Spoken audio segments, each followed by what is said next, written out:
بسم اللہ الرحمن الرحیم۔ روزے کب فرض کیے گئے؟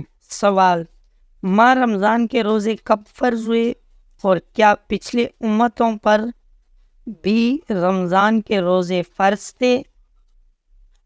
جواب: روزوں کی ابتدا تو حضرت آدم علیہ السلام کے زمانے سے ہی ہو گئی تھی، چنانچہ روایات سے معلوم ہوتا ہے کہ آپ کے دور میں ایام بیض یعنی ہر ماہ کے 13، 14، 15 تاریخ کے روزے فرض تھے، اور سورہ بقرہ کے آیات 183 میں اللہ تعالیٰ کا ارشاد ہے: اے ایمان والو، تم پر روزہ فرض کیا گیا ہے جس طرح تم سے پہلے لوگوں پر فرض کیا گیا تھا۔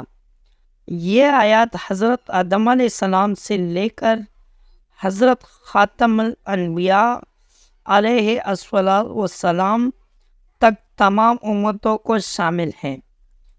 جو جس طرح نماز کی عبادت سے کوئی شریعت اور کوئی امت خالی نہیں تھی، اسی طرح روزہ بھی ہر شریعت میں فرض رہا ہے۔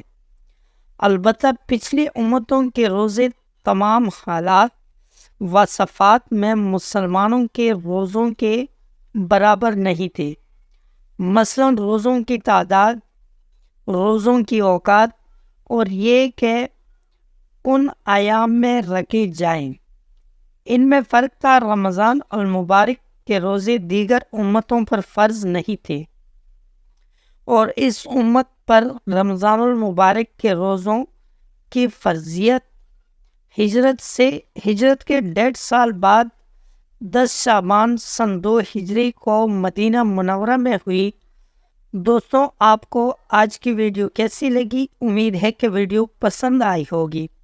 اگر ویڈیو پسند آئی ہو تو ویڈیو کو لائک کر لیں، کمنٹ میں اپنے رائے کا اظہار ضرور کر لینا، اور چینل کو سبسکرائب کرنا مت بھولیں۔ ملتے ہیں اگلی ویڈیو میں، تب تک کے لیے اللہ حافظ۔